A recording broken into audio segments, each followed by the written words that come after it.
Hello everyone, welcome back to our YouTube channel learn with Sahira. Students, ये है degree fifth semester second language Hindi के second इकाई का second part. जी हाँ students, पहला पार्ट हमने ऑलरेडी देख लिया है इकाई 2 का, जिसमें हमने कंप्लीट किए हैं टॉपिक्स कविता, कहानी, उपन्यास, नाटक और एकांकी। फर्स्ट पार्ट में ये 5 टॉपिक्स मैंने क्लियरली एक्सप्लेन किए हैं। अगर आपने वो वीडियो नहीं देखा है तो इस वीडियो के डिस्क्रिप्शन में लिंक है, आप वो वीडियो देखिए, या तो हमारे चैनल लर्न विद साहिरा के प्लेलिस्ट पे जाइए। प्लेलिस्ट में आप देखेंगे फिफ्थ सेमेस्टर हिंदी, उसमें सारे वीडियोस अवेलेबल है, आप चेकआउट कीजिए। ये है सेकंड पार्ट। जो वीडियो अभी आप देख रहे हो उसमें हम डिस्कस करने वाले हैं कंप्लीट एक्सप्लेनेशन ऑफ निबंध, आत्मकथा, संस्मरण, रेखा चित्र और व्यंग्य। ठीक है, पार्ट 1 देखिए, फिर जाके पार्ट 2 देखिए, तब आप 100% प्रिपेयर हो जाएंगे यूनिट 2 यानी कि इकाई 2 from second language Hindi of degree fifth semester. बिना किसी देरी के हम हमारा वीडियो शुरू करते हैं, लेकिन शुरू करने से पहले मैं आप सबको बताना चाहती हूँ कि मैंने डिग्री फिफ्थ सेमेस्टर के सभी सब्जेक्ट्स और लैंग्वेजेस के इम्पोर्टेंट क्वेश्चन एंड आंसर्स के नोट्स बनाए हैं, जो कि बहुत ही इजी, सिंपल और क्लियर टू अंडरस्टैंड है, ready for quick exam preparation. अगर आपको वो नोट्स चाहिए तो मुझे मेरे इंस्टाग्राम आईडी पर मैसेज करिए, डीएम करिए, वांट नोट्स आपके ग्रुप और सेमेस्टर के साथ। मैं दूंगी आपको सभी सब्जेक्ट्स और लैंग्वेजेस के damn sure important question and answers के नोट्स, जो कि बहुत ही इजी, सिंपल और क्लियर टू अंडरस्टैंड है। बट याद रखिए, छोटी सी पेमेंट है, बहुत छोटी सी पेमेंट, लेकिन डेफिनेटली आपको बहुत बड़े रिजल्ट्स देखने को मिलेंगे। तो बिना किसी देरी के हम हमारा वीडियो शुरू करते हैं। हिंदी फिफ्थ सेमेस्टर इकाई 2 का पार्ट 2। पहली टॉपिक पार्ट 2 में है मां निबंध, जिसे हम इंग्लिश में एस्से कहते हैं। निबंध एक ऐसी गढ़ी वादा है जिसमें राइटर अपने विचार, अनुभव और सोच को एक क्लियर और सिंपल तरीके से प्रेजेंट करता है। ठीक है, आपको समझ में आया निबंध क्या है? निबंध में राइटर अपने विचार या तो अपने फीलिंग्स या अपने एक्सपीरियंसेस को, अपने सोच को एक क्लियर और सिंपल तरीके से प्रेजेंट करता है, उसे ही हम कहते हैं एस्से। सिंपल भाषा में निबंध एक वेल ऑर्गेनाइज्ड एस्से होता है, जिसमें राइटर किसी टॉपिक को अपने हिसाब से एक्सप्लेन करता है, थोड़ा पर्सनल टच रहता है और लैंग्वेज रीडर फ्रेंडली होती है। निबंध का मीनिंग देखते हैं, मतलब निबंध क्या है। निबंध शब्द नी प्लस बंध से बना है, जिसका मतलब होता है अच्छे से बांधा हुआ, यानी अरेंज्ड और ऑर्गेनाइज्ड लेखन। ठीक है, यानी राइटर अपने आइडियाज को एक ऑर्डर में रखता है ताकि रीडर्स को सब कुछ क्लियरली समझ आए। आपने स्कूल में लिखा होगा मेरा विद्यालय, हमारी गंगा नदी, नारी शक्ति, ये सब निबंध के सिंपल एग्जाम्पल्स है। ठीक है, निबंध में क्या होता है? निबंध में राइटर अपनी सोच बताता है, टॉपिक को समझदारी और लॉजिक के साथ एक्सप्लेन करता है, लैंग्वेज सिंपल, क्लियर और कनेक्टेड होती है, एक फ्लो होता है, बिगिनिंग, मिडिल और and, and most important writer का पर्सनल स्टाइल दिखता है। आप कह सकते हैं कि निबंध टॉपिक प्लस राइटर की सोच और सिंपल एक्सप्लेनेशन है। निबंध का डेवलपमेंट कैसे हुआ हम अभी देखते हैं, निबंध का विकास। ठीक है, भारतेंदु युग, इस टाइम निबंध बिल्कुल सिंपल और नेचुरल लिखे जाते थे, राइटर अपनी मन की बात कैजुअली लिख देते और लैंग्वेज कन्वर्सेशनल होती थी। देन है द्विवेदी युग, जो कि आप यहाँ पे देख सकते हो। यहाँ निबंध थोड़े सीरियस हो गए, लैंग्वेज शुद्ध हुई और टॉपिक्स एडुकेशन, सोसाइटी, कल्चर पर होने लगे। देन है शुक्ला युग, इस दौर में निबंध में गहन विचार, स्ट्रॉन्ग एनालिसिस और इम्प्रेसिव स्टाइल आया, निबंध इंटेलेक्चुअल जेनर बन गया। देन है शुक्लोत्तर युग। ठीक है, आजादी के बाद निबंध में पॉलिटिकल, सोशल और कल्चरल टॉपिक्स आए मां, जैसे कि महादेवी वर्मा, एचपी द्विवेदी जैसे राइटर्स ने निबंध को मॉडर्न फॉर्म दिया। देन अब हम बात करते हैं निबंध के डिफरेंट फीचर्स की। स्पष्टता, बात सीधी और क्लियर होनी चाहिए, विचारन का फ्लो, ठीक है, विचारन का फ्लो, जैसे कि एक आइडिया से दूसरा आइडिया स्मूथली मूव हो, और व्यक्तिगत स्टाइल, राइटर की पर्सनालिटी दिखे, सजीव भाषा, यानी कि लैंग्वेज बोरिंग नहीं, थोड़ी लाइवली हो। और टाइप्स आप देख सकते हो, वर्णनात्मक, जिसमें हम कह सकते हैं किसी चीज का डिस्क्रिप्शन, और विवेचनात्मक मतलब किसी आइडिया का एनालिसिस, भावनात्मक मतलब इमोशंस और फीलिंग्स वाले एसेस। तो हम कह सकते हैं कि निबंध एक ऐसी राइटिंग स्टाइल है जिसमें राइटर अपने विचार को, अनुभव को एक सिंपल और ऑर्गेनाइज्ड तरीके से प्रेजेंट करता है। इसमें पर्सनल टच होता है, लैंग्वेज इजी होती है, और टॉपिक को क्लैरिटी के साथ एक्सप्लेन किया जाता है। हिंदी निबंध का डेवलपमेंट भारतेंदु जी से लेकर लेकर मॉडर्न राइटर्स तक हुआ। आज स्ट्रॉन्ग लिटरेरी फॉर्म बन चुका है निबंध, एसे राइटिंग। ठीक है, अब हमारी नेक्स्ट टॉपिक है आत्मकथा। ये टॉपिक स्टूडेंट्स के लिए थोड़ा टफ लगता है, लेकिन अगर आप एक बार इसे समझ लो तो बिल्कुल ये आसान हो जाता है। तो आत्मकथा का सिंपल मतलब पहले हम जानते हैं। आत्मकथा मतलब अपनी जिंदगी की कहानी खुद लिखना। ठीक है, आत्म autobiography, writing about our life with our self. अगर हम अपनी खुद की जिंदगी, एक्सपीरियंस, अपने फीलिंग्स, आपके बचपन से लेकर बड़े होने तक का सफर, अगर आपके बारे में आप लिखते हो तो उसे ऑटोबायोग्राफी, आत्मकथा कहते हैं। मेरी लाइफ में क्या हुआ, मैंने क्या सीखा, किस तरह स्ट्रगल्स आए, कौन से लोग मिले, और मैंने लाइफ को कैसे देखा, ये सब जब मैं खुद लिखकर शेयर करती हूँ तो वो आत्मकथा होती है। यानी राइटर अपने लाइफ के रियल एक्सपीरियंसेस बिल्कुल ऑनेस्टी के साथ बताते हैं। ठीक है, आत्मकथा का पर्पस क्या होता है माँ? आत्मकथा का पर्पस ये होता है कि अपना रियल लाइफ जर्नी बताना, लाइफ की अच्छी बुरी एक्सपीरियंसेस शेयर करना, अपनी सोच, फीलिंग्स, स्ट्रगल्स रीडर्स को दिखाना, और सोसाइटी, टाइम और एनवायरनमेंट का रियल पिक्चर देना। इसमें राइटर अपनी कहानी को बिल्कुल सच्चे, इमोशनल और पर्सनल तरीके से बताता है। ठीक है, अगर हम बात करें इसके डेवलपमेंट की तो पहले है प्रारंभिक काल। इस टाइम कुछ लोगों ने अपनी लाइफ का सिंपल एक्सपीरियंस लिखे, जैसे बनारसी दास, इनकी ऑटोबायोग्राफी। फिर आया मध्यकाल, रिलीजियन, सोसाइटी और देश के लोग अपनी जिंदगी के एक्सपीरियंसेस बताने लगे। स्वामी दयानंद सरस्वती की आत्मकथा भी काफी फेमस है। ठीक है, फिर 1947 के बाद इस टाइम पॉलिटिकल लीडर्स, ऑथर्स और सोशल वर्कर्स ने अपनी लाइफ स्टोरीज लिखनी स्टार्ट की, जैसे कि डॉक्टर राजेंद्र प्रसाद, हरिवंश राय बच्चन। सबसे फेमस आत्मकथा राइटर है कौन? Harivansh Rai Bachchan.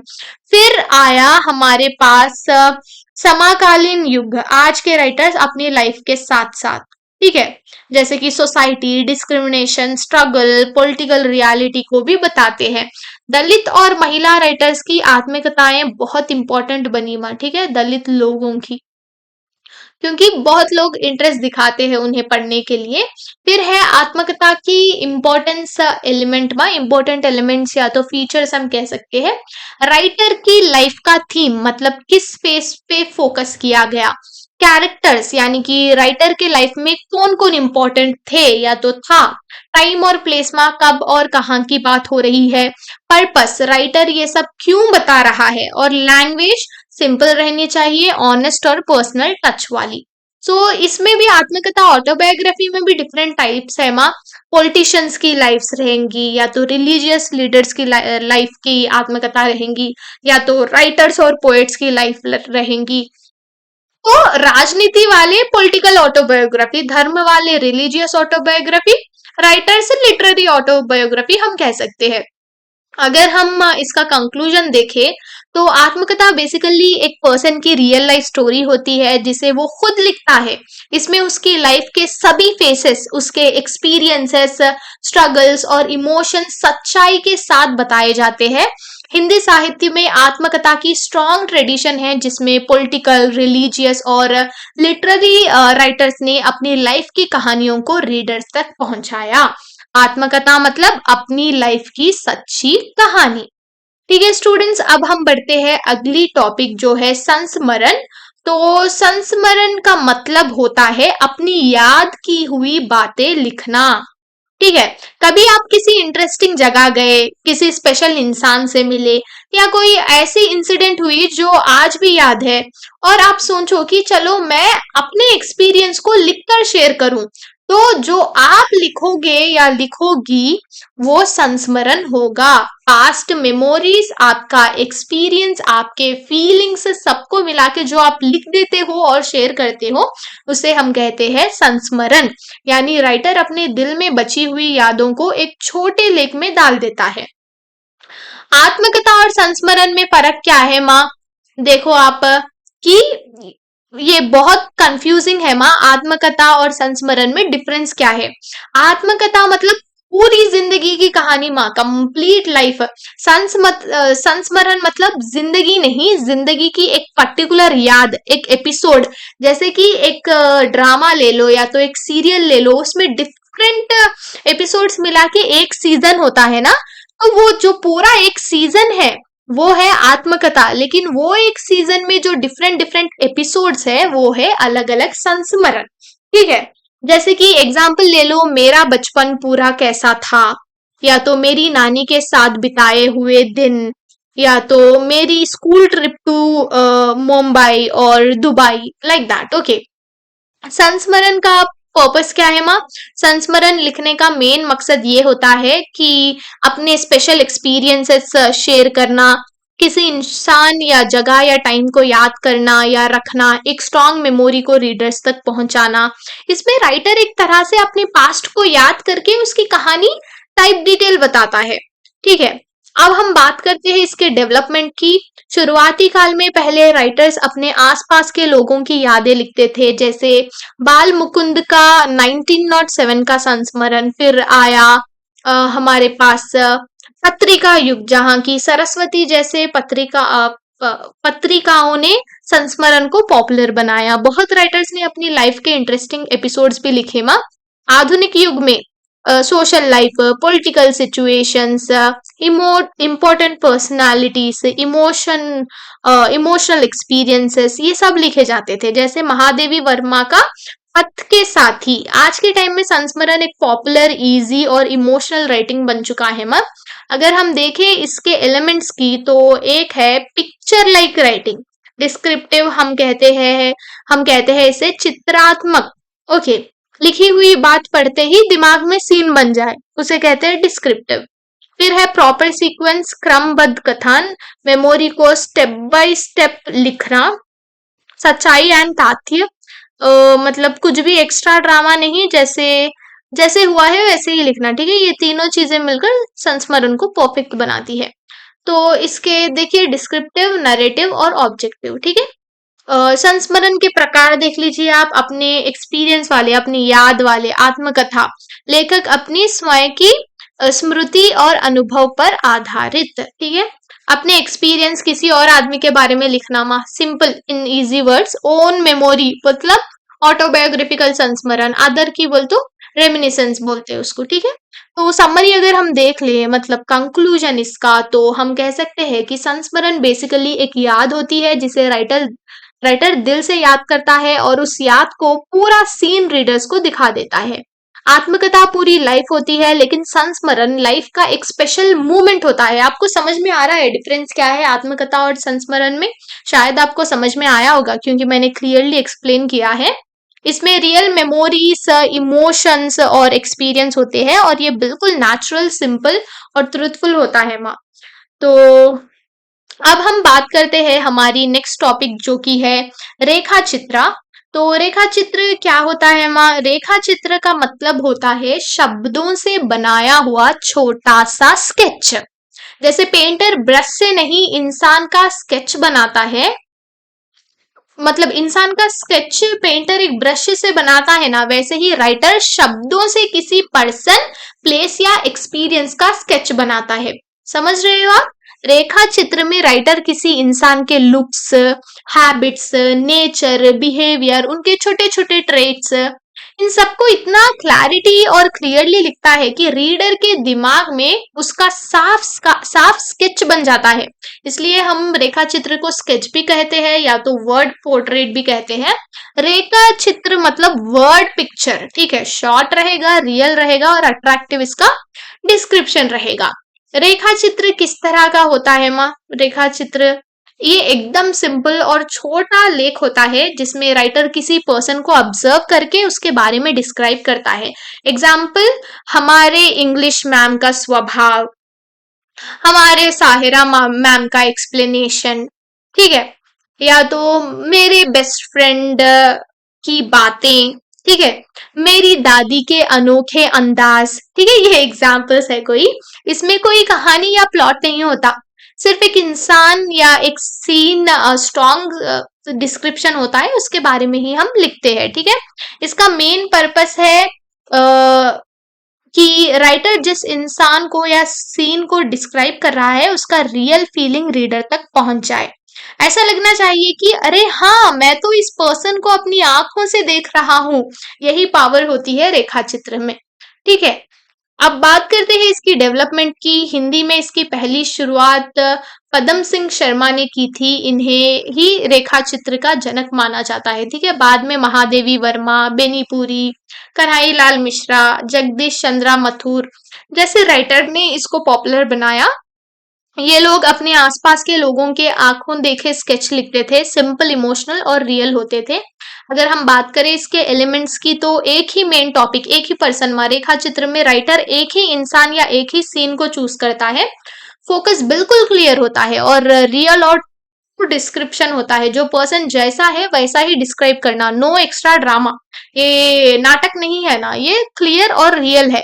Short but powerful writing, length छोटी होती है लेकिन इम्पैक्ट स्ट्रांग होता है। जैसे कि ये वीडियो लेंथ इसकी छोटी है लेकिन आप आधे इकाई टू आधे 50% से परफेक्ट हो जाओगे, राइट। सो यहाँ भी इसमें भी लेंथ छोटी होगी लेकिन इम्पैक्ट बहुत होगा। इमोशनल और सेंसिटिव टच होता है, हमारे रीडर को फील होना चाहिए कि हाँ ये इंसान ऐसा ही होगा। और क्लियर पिक्चर क्रिएशन, वर्ड्स ऐसे यूज होते हैं कि रीडर के माइंड में तस्वीर बन जाए। इसके डिफरेंट टाइप्स भी है माँ, जैसे कि आप देख सकते हो। वर्णनात्मक